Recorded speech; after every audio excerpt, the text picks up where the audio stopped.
Hello अस्सलाम वालेकुम। Welcome back to my YouTube channel the pharmacist. And आज हमने अपनी last type of T test करनी है जो कि है pair sample T test. Pair sample T test समझाने से पहले मैं आपको एक स्टोरी सुनाऊंगी ताकि आपको समझ आ सके कि ये किस तरह का टी टेस्ट है। अच्छा, तो फॉर एग्ज़ाम्पल मैं एक टीचर हूँ। मैं एक क्लास में जाती हूँ, उस क्लास में 10 स्टूडेंट्स हैं, ठीक है। और मैं बायोस्टैट की टीचर हूँ। और अब मैं उधर नहीं गई हूँ और मैंने ये सोचा कि मैं अपना कोर्स देने से पहले क्यों ना बच्चों की असिस्टमेंट करूँ कि इनको कितना आता है। तो मैं उनका एक टेस्ट लेती हूँ, ठीक है। 10 मार्क्स का, 20 मार्क्स का उनका मैं टेस्ट लेती हूँ और फिर वो टेस्ट मैं देखती हूँ उनका। उसके बाद मैं अपना कोर्स उनको देती हूँ, उनके लेक्चर्स अपने देती हूँ, अपने तरीके से उनको समझाती हूँ। और फिर मैं 1 महीने बाद दोबारा से उनका टेस्ट लेती हूँ। अब मैं क्या करूँगी, मैं उनका बिफोर आफ्टर एनालिसिस करूँगी कि मेरे कोर्स देने से पहले क्या सीन था, कितना उनको आता था, और मेरे कोर्स देने के बाद उनको कितनी समझ आई है। अगर इस तरह का डाटा सेट आपके पास हो जो इस तरह की कोई सिनेरियो आपको बता रहा हो कि हमने एक पर्टिकुलर चीज़ दी है और वो चीज़ देने से पहले ये वाला सीन था, सिचुएशन थी, और वो चीज़ देने के बाद ये वाली सिचुएशन हो गई है, मींस अगर उसमें बिफोर आफ्टर इफेक्ट आपको शो हो रहा हो तो वो पेयर सैंपल टी टेस्ट में आता है और वो डिपेंडेंट इवेंट्स होते हैं, ठीक है। एक और एग्जांपल आपको देती हूँ। फॉर एग्जांपल आप एक हॉस्पिटल में गए हैं और वहाँ पर आप फार्मासिस्ट हैं, आपने एक न्यू मेडिसिन बनाई है और वो मेडिसिन बीपी की है। आप एक हॉस्पिटल में गए हैं, वहाँ पे 10 पेशेंट्स आपको मिले, 10-20 जितने भी हों, लेकिन वो 30 से कम होने चाहिए फॉर टी टेस्ट, ओके। सो वहाँ पे पेशेंट आपको मिले 10। आपने उन 10 पेशेंट्स का बीपी मेजर कर लिया, नोट कर लिया। फिर आपने अपने एक पर्टिकुलर मेडिसिन उनको दी है। मेडिसिन देने के बाद आपने एनालिसिस किया उनके बीपी में क्या फ़र्क आया। तो ये भी एक सैंपल टी टेस्ट की एग्जांपल है जिसमें पेयर्ड टी टेस्ट है। इसको हम पेयर्ड भी कहते हैं, बिफोर आफ्टर, कि आपकी ड्रग देने से पहले उनका क्या सिनेरियो था, कितना बीपी था, और ड्रग देने के बाद क्या इफेक्टिव रिस्पांस आया है या नहीं। तो बिफोर आफ्टर इफेक्ट जिस भी सिचुएशन में, जिस भी क्वेश्चन में आपको नजर आ रहा होगा वो हमेशा पेयर्ड सैंपल टी टेस्ट होगा। Got it. अब हम चलते हैं इसके हाइपोथेसिस की तरफ। हाइपोथेसिस 3 तरह के हैं, 2 tail, 1 tail right and 1 tail left. मैं बहुत दफ़ा आपको पिछली वीडियोस में समझा चुकी हूँ, लेकिन दोबारा दो समझाती हूँ। दोबारा हम अपनी पहले एग्जाम्पल की तरफ आते हैं कि मैं एक टीचर हूँ और मैंने स्टूडेंट्स का टेस्ट लिया है। अब मैंने आपको बताया है कि मैंने टेस्ट लिया है और टेस्ट लेने से पहले स्टूडेंट्स के ये मार्क्स आए थे, टेस्ट लेने के बाद स्टूडेंट्स के ये मार्क्स आए हैं। और अब आप मुझे बताएं क्या कोई बेनिफिट हुआ है या नहीं हुआ। यस या नो में अगर आपने आंसर देना है कि मेरे कोर्स देने की वजह से कोई बच्चों को बेनिफिट हुआ है या नहीं हुआ, सिर्फ यस या नो, ओके। तो वो 2 टेल साइडेड आपका हाइपोथेसिस एप्लीकेबल होगा। और अगर मैं आपको कहती हूँ कि आप मुझे बताएं कि मैंने ये कोर्स वगैरह बच्चों को दिया है और अब मुझे बताएं क्या बच्चों में कोई इम्प्रूवमेंट, कोई हायर अमाउंट में, कोई बेनिफिशियल, कोई हायर का लफ्ज़ अगर आ जाए, तो मतलब कि पॉजिटिव साइड पे कोई लफ्ज़ मैं अगर इस्तेमाल कर लूँ, तो क्या बच्चों में कोई ज़्यादा पिछली तरफ से ज़्यादा कोई इम्प्रूवमेंट आई है, तो फिर आपने 1 till right side hypothesis choose करना है, क्योंकि इसमें हायर का लफ्ज़ आ गया। मैंने आपको अपनी बहुत पहली फर्स्ट वीडियो में बताया था कि कुछ हिंट्स होती हैं, अगर वो हिंट्स आएँ तो वो 1 टिल राइट 1 टिल लेफ्ट होता है। अगर मैं दोबारा से आपको वो हिंट रिकॉल करवा दूँ तो वो ये हिंट्स थी। इसमें आप देखें 1 टिल राइट तब होगा जब आपका लफ्ज़ profit, taller, greater, higher, exceed, improved. अगर तो ये अल्फाज आ गए तो इट्स मीन 1 टिल राइट है। और अगर मैं आपको बोलूँ कि मैंने टेस्ट लिया है और बच्चों में ये इफेक्ट आया है, तो मुझे बताएं क्या बच्चों में कम इफेक्ट आया है। बच्चे मतलब कि पहले तरीके से ज़्यादा अच्छे समझते थे, मेरा तरीका इतना इफेक्टिव नहीं था, लेसर इफेक्ट बच्चों की, लेसर इंप्रूवमेंट आई है। अगर लेसर, लो, सबसीड ये अल्फाज आ जाए तो हम 1 टिल लेफ्ट लगाते हैं। Got it. तो इस तरह से हमारा ये सिनेरियो सेट होता है। ये मैं आपको पहले भी एक्सप्लेन कर चुकी हूँ, ओके। नेक्स्ट है लेवल ऑफ सिग्निफिकेंस। और एक और बात मैंने बताया था कि 1 टिल राइट है तो इट्स मीन एज नॉट में आपने सिंबल का साइन राइट की तरफ ओपन कर देना है और H1 को ऑपोजिट सिंबल दे देना है, और लेफ्ट में आपने जो ये सिंबल बीच में है इसका जो ओपन एरिया है वो आपने लेफ्ट साइड पे कर देना है और H1 को इसका ऑपोजिट आपने सिंबल दे देना है। Got it. नेक्स्ट है जी हमारे पास level of significance. Level of significance आपको पता है क्या होता है, आगे चलती हैं कि ये एरर होता है, हम 5% रखते हैं, अगर कुछ भी ना दिया और अगर जो हमें दिया हम फिर वो रख लेते हैं और टेबल से इसकी वैल्यू देखते हैं। आगे टेस्ट स्टैटिस्टिक का फॉर्मूला हमारे पास फॉर पेयर टेस्ट ये वाला है। इसमें आपके पास ये म्यू डी है, ये तो आपको पता है, आपको दिया होता है बास का तो सवाल में दिया होता है, और अगर ना दिया हो तो आप बेस सिंपल इसकी जगह 0 पुट कर सकते हैं, और आप मोस्टली पेयर में इधर 0 ही पुट करते हैं। ओके, तो डी क्या है, डी आपके पास है, आपको नजर आ रहा है डी के ऊपर एवरेज का साइन है, मतलब किसी चीज़ की एवरेज है, और डी अकेला single D after minus before है। इट्स मीन आपको मैंने बताया कि बच्चों को हमने कोर्स लिया, पहले कोर्स देने से पहले ये रिजल्ट बच्चों का आया, टेस्ट जो लिया, कोर्स देने के बाद ये रिजल्ट आया था। तो अब आपने जो है ना, मुझे क्या करना है, आपने एक ओके सो यहाँ पर क्या है, after minus before, after and minus before करने या आपको क्वेश्चन में जब दिखाऊंगी कि क्वेश्चन की स्टेटमेंट होती किस तरह, तो आपको बात समझ आ जाएगी। लेकिन मैं आपको इतना बता दूँ, ये बहुत इंपॉर्टेंट बात है कि आपने आफ्टर माइनस बिफोर करना है, बिफोर माइनस आफ्टर नहीं करना, हमेशा करना है तो आफ्टर माइनस बिफोर करना है। फिर आपने जो वैल्यूज़ इनकी आएंगी उनका आपने एवरेज ले लेना है। ये स्टैंडर्ड डिवीजन के फॉर्मूला है दो, ये दोनों आपने याद करने हैं, लेकिन ज़्यादा आसान ये वाला है ठीक है।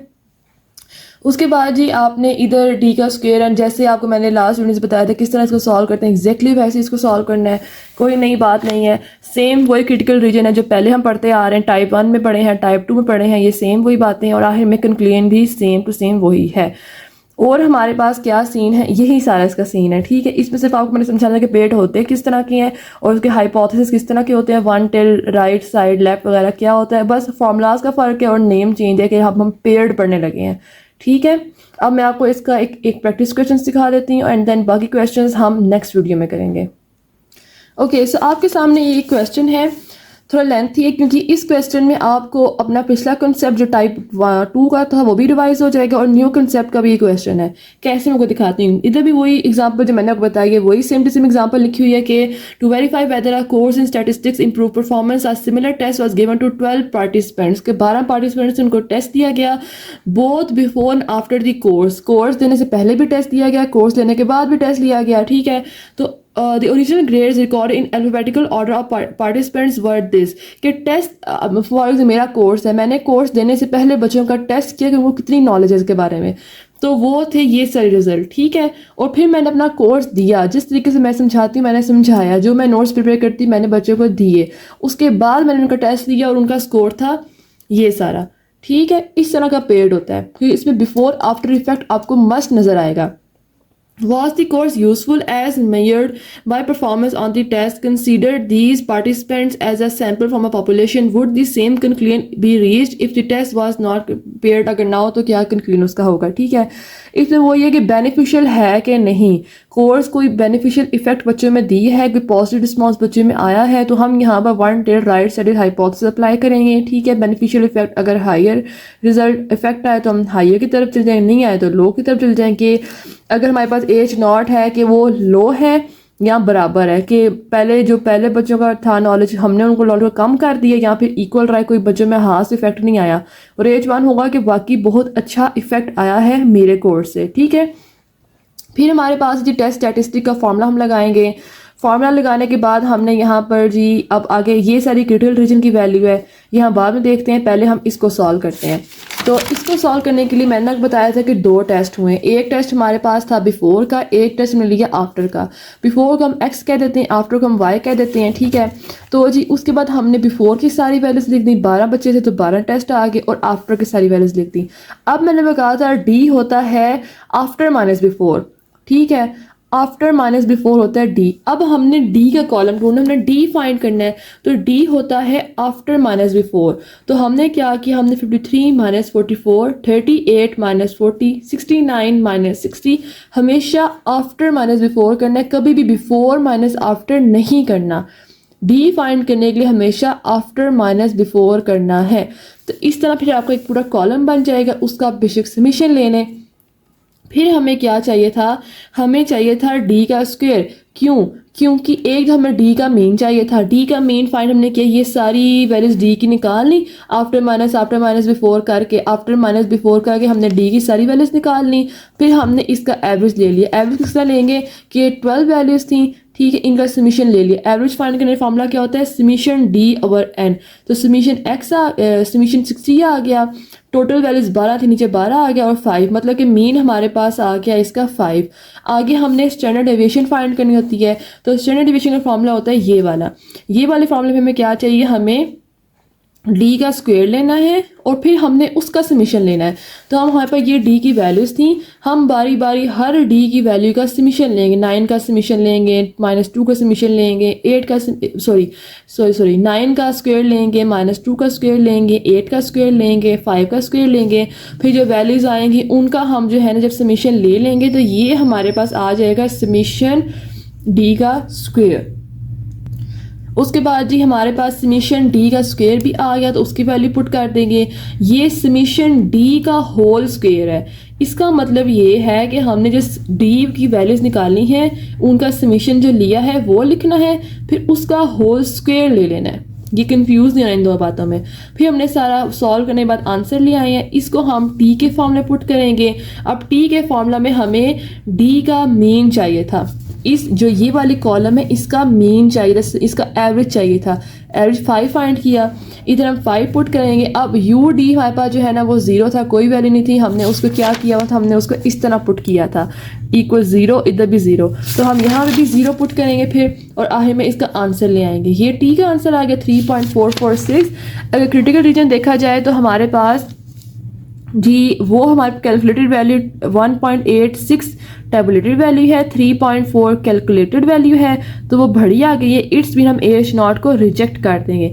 AH0 को हमने रिजेक्ट कर दिया, AH1 को हमने एक्सेप्ट कर लिया। और हम बताते हैं कि हमारा कोर्स लेने के बाद, दी फार्मासिस्ट का कोर्स लेने के बाद आपके मार्क्स बहुत इंप्रूव होंगे। ओके, तो आपने जी यहाँ पर रिजेक्ट कर दिया है और AH1 को एक्सेप्ट करके बता दिया कोर्स बेनिफिशियल है। ओके, नेक्स्ट पार्ट हमारे पास था, एक पार्ट में उन्होंने कहा कि क्या अगर हम इस सारे सिनेरियो को पेयर्ड में लें तो फिर आपका क्या तरीकाकार होगा, वो ये सारा होगा। दूसरा उन्होंने कहा था अगर हम इस सारी सिचुएशन को पेयर्ड में मत लें, पेयर्ड कंसीडर मत करें, तो फिर अब आपके कॉन्सेप्ट यहाँ होंगे रिवाइज। टाइप 2 में क्या था, आपको 2 सैंपल दिए जाएंगे, ठीक है, और आपने फिर जो है ना उनको हल करना है। अब हमारे पास ये पेयर्ड में नहीं है, आपके पास 2 सैंपल हैं, ठीक है। अब आपने सेम वही फॉर्मूला लगाना है कि मतलब कि हाइपोथेसिस लगाना है कि आप बेनिफिशियल इफेक्ट ही देख रहे हैं, लेकिन दो जो है ना डिफरेंट सैंपल्स है, वो दोनों आपस में कोऑर्डिनेट नहीं करते। मतलब जो टाइप 2 के क्वेश्चन है उस तरह का क्वेश्चन नहीं है अगर हम इसको कंसीडर करें तो हाइपोथेसिस वही है क्योंकि हम बेनिफिशियल इफेक्ट देख रहे हैं, लेकिन जो आगे फार्मूला है वो डिफरेंट हो जाएगा। ये कंफ्यूज नहीं करना आपने, ये सिर्फ आपको एक्स्ट्रा नॉलेज दे रही है आपको रिवाइज करवाने के लिए, ठीक है। असल आपको क्वेश्चन यहाँ तक ही था, यहाँ तक जो हमने सॉल्व कर लिया, लेकिन आपको बस समझाने के लिए, कंसेप्ट रिवाइज करने के लिए मैंने करवा रही हूँ कि अगर हम इस सारे सिनेरियो को पेयर्ड में कंसीडर मत करें, हम सारे सिनेरियो कंसीडर कर लें कि 2 अलग-अलग सैंपल हैं और दोनों अलग पॉपुलेशन से आए हैं और इंडिपेंडेंट हैं, डिपेंडेंट नहीं है, तो फिर आप कौन सा फॉर्मूला लगा के सॉल्व करेंगे। सिर्फ ये आपसे मैं सवाल पूछ रही, तो फिर आप जो है ना टाइप 2 का फॉर्मूला लगाएंगे और फिर उसको सॉल्व करेंगे। ये आप सारी सी कैलकुलेशन देख लें, इस तरह फिर आप इसको सॉल्व करेंगे। कंफ्यूज बिल्कुल भी नहीं करना, सिर्फ आपको समझाने की हद तक मैंने ये क्वेश्चन रखा था कि आपके कंसेप्ट रिवाइज हो जाएंगे, ठीक है। तो ये हमारे पास था पेयर्ड जिसका प्रोसीजर पड़ा है और एक सिंपल सा क्वेश्चन सॉल्व किया है। नेक्स्ट लेक्चर में हम इसके फर्दर क्वेश्चंस देखेंगे ताकि आपको और अच्छी अंडरस्टैंडिंग हो सके। ओके, सो तब तक के लिए आप इसको रिवाइज करें और फिर नेक्स्ट लेक्चर में आपको मैं नेक्स्ट क्वेश्चन करवाऊंगी। ओके जी, अल्लाह हाफिज़।